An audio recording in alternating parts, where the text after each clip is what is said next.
बांग्लादेश में अंतरिम सरकार की ताजपोशी हो गई है। अंतरिम सरकार के मुखिया Nobel prize winner Mohammad Yunus हैं, लेकिन अंतरिम सरकार के शपथ ग्रहण में शेख हसीना की पार्टी आवामी लीग से कोई भी नहीं दिखा, जिसके साथ ही बांग्लादेश में शेख हसीना की वापसी के भी दावे किए जाने लगे हैं। शेख हसीना के बेटे सजीब ने ऐलान किया है कि आवामी लीग के बिना बांग्लादेश में लोकतंत्र बेमानी है। 5 अगस्त को शेख हसीना के खिलाफ की गई इंटरनेशनल साजिश पर भी शेख हसीना के बेटे ने बड़ा पर्दाफाश किया है। स्पेशल रिपोर्ट में देखिए शेख हसीना के सबसे खतरनाक 45 मिनट।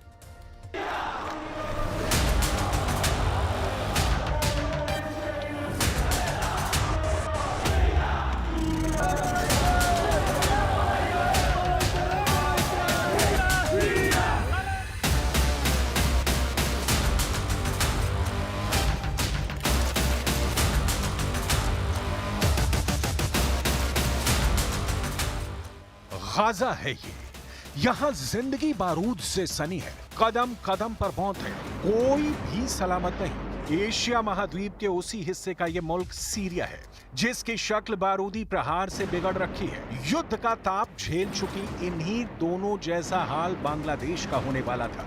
भारत के पड़ोसी देश में बहुत बड़े और खौफनाक कांड की साजिश रची गई थी।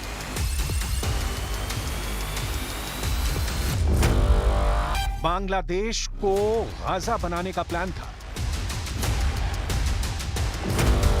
ढाका को सीरिया जैसा खंडहर बनाया जाना था। शेख हसीना को गद्दाफी जैसी सजा दी जानी थी। सिर्फ 45 मिनट से बच गई शेख हसीना।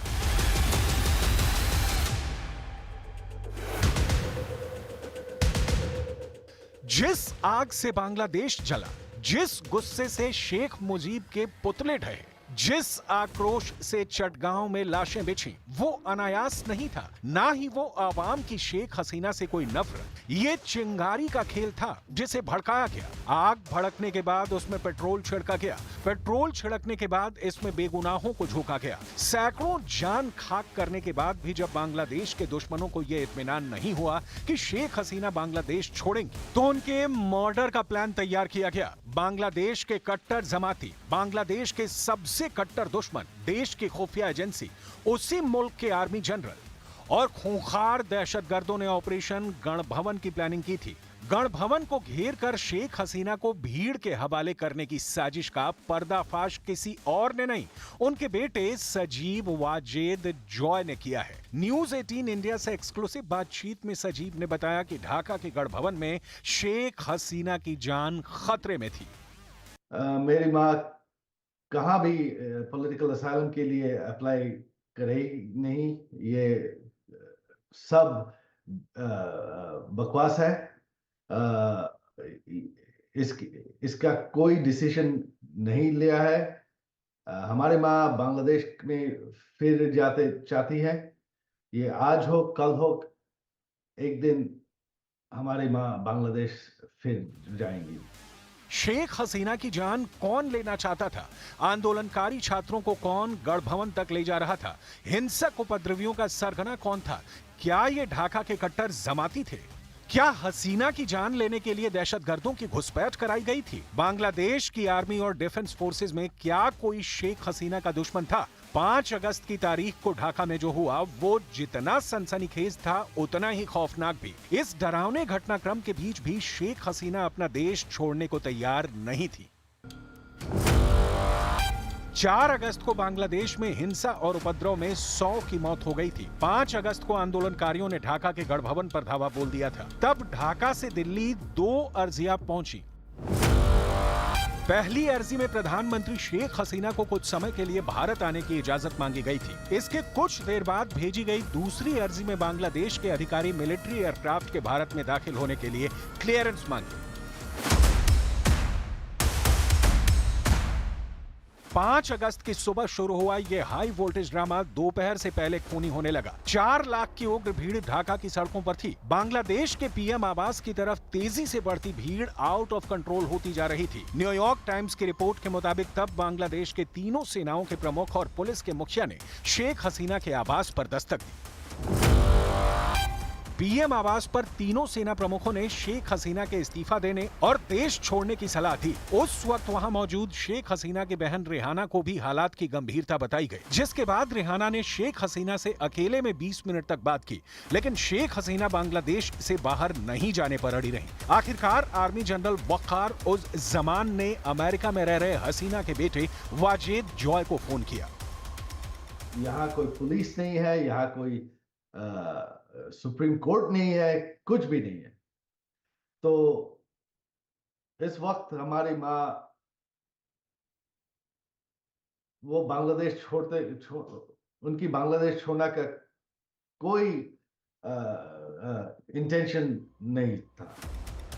बेटे के बार बार समझाने पर, ये बताने पर कि उनकी जान खतरे में है, दुश्मन देश और कई ताकतवर खुफिया एजेंसियों के खूंखार लोगों का दिमाग साजिश में लगा है, तब भी शेख हसीना मानने को तैयार नहीं हुई। लेकिन जब बेटे ने शेख हसीना को 1975 का इतिहास याद दिलाया तो उन्होंने लंबी चुप्पी के बाद सिर्फ जवाब में हाँ कहा। उसके बाद ढाका से दिल्ली तक खलबली मच गई। शेख हसीना को ढाका से सुरक्षित निकालना आसान नहीं था। सेना की तरफ से शेख हसीना को 45 मिनट की डेडलाइन दी गई थी और इन सब के बीच में 4 लाख की उग्र भीड़ को नफरती नारों से बेकाबू कर दिया गया था। हिंसक उपद्रवी कुछ भी करने को आमादा हो गए। 5 अगस्त की दोपहर 1 बजे शेख हसीना ने देश छोड़ने का मन बना लिया, लेकिन जाते जाते वो देशवासियों को एक संदेश देना चाहती थी। मगर बांग्लादेश की आर्मी के कुछ जनरलों को ये भी मंजूर नहीं था। शेख हसीना देश के नाम संबोधन की तैयारी कर रही थी, लेकिन लाइव ब्रॉडकास्ट वाला ट्रक पीएम आवास की जगह आर्मी चीफ के हेडक्वार्टर भेज दिया गया, जिससे साफ हो गया कि बांग्लादेश में तख्ता पलट हो चुका है। शेख हसीना के पास देश छोड़ने के अलावा कोई और रास्ता नहीं बचा था। उन्हें प्रधानमंत्री आवास से 12 गाड़ियों के काफिले के जरिए गण भवन के पीछे से निकाला गया, जहां प्रदर्शनकारी मौजूद थे। हालांकि सेना की बख्तरबंद गाड़ियों को प्रधानमंत्री की इस गाड़ी के काफिले को रास्ता बनाने के लिए लगाया गया था। पीएम आवास से शेख हसीना को हेलीपैड ले जाया गया। वहां हेलीकॉप्टर के जरिए हसीना और उनकी बहन रेहाना एयरफील्ड पर पहुंची। फिर दोनों मिलिट्री एयरक्राफ्ट में बैठकर बांग्लादेश से भारत के लिए उड़ान भरी। 5 अगस्त को करीब 6 बजे Sheikh Hasina C-130 transport aircraft से गाजियाबाद के हिंडन एयरबेस पर पहुंची। भारत की मदद से बांग्लादेश की प्रधानमंत्री की जान तो बच गई, लेकिन उनके देश से की जा रही साजिशें थमी नहीं है। मोदी सरकार हमारे माँ की जान बचाए दी है, इसके लिए उनके प्रति हमारी शुक्रिया है। लेकिन Awami League, without Awami League Bangladesh, India eastern side में बांग्लादेश कोई सिक्योरिटी नहीं रहेगा। बांग्लादेश में जारी उथल पुथल के बीच भारत में घुसपैठ की कोशिशें जारी हैं। बॉर्डर पर बुधवार को 500 बांग्लादेशियों को बीएसएफ ने घुसपैठ से रोका। बांग्लादेश में शेख हसीना की पार्टी आवामी लीग से जुड़े लोग खौफ में हैं। ज्यादातर भारत में घुसपैठ कर अपनी सलामती की गारंटी चाहते हैं। भारत में शरण की आस में किशनगंज बॉर्डर पर आए सैकड़ों बांग्लादेशियों को वापस लौटाया गया। बांग्लादेश सरहद पर सीमा सुरक्षा बल सतर्क है। वहीं बांग्लादेश में आवामी लीग के नेताओं ने शेख हसीना की दमदार वापसी का भी ऐलान किया है। आवामी लीग के कार्यकर्ताओं ने बांग्लादेश के संस्थापक शेख मुजीबुर रहमान के मकबरे के सामने एकजुट होकर शेख हसीना को वापस लाने की कसम खाई है। आवामी लीग और उसके सहयोगी दलों ने हसीना के वतन वापसी तक आंदोलन करने का ऐलान भी किया है। इस बीच शेख हसीना के बेटे सजीब वाजेद ने एक वीडियो रिलीज कर बड़ा ऐलान किया है। वीडियो संदेश में सजीब वाजेद ने कहा है कि मैंने कहा था कि हमारा परिवार राजनीति में वापसी नहीं करेगा, लेकिन हमारे नेताओं और कार्यकर्ताओं को सताया जा रहा है, तो हम चुप नहीं बैठ सकते। सजीब ने दावा किया है कि आवामी लीग खत्म नहीं हुई है। आवामी लीग बांग्लादेश की सबसे बड़ी लोकतांत्रिक राजनीतिक पार्टी है, जिसके बिना लोकतांत्रिक बांग्लादेश बनाना संभव नहीं। साजिब ने ये तक कहा कि शेख हसीना मरी नहीं है, हम बंग बंधु का परिवार हैं, हम कहीं नहीं गए हैं। उधर बांग्लादेश में अंतरिम सरकार बनाने पर कई संवैधानिक सवाल खड़े हो गए हैं। बांग्लादेश के संविधान में अंतरिम सरकार का कोई जिक्र नहीं है। पहले भी अंतरिम सरकार बनाई गई तो उसके लिए संविधान के अंदर उचित संशोधन किए गए थे। उधर बांग्लादेश में बनी अंतरिम सरकार को लेकर कई संवैधानिक सवाल उठ रहे हैं।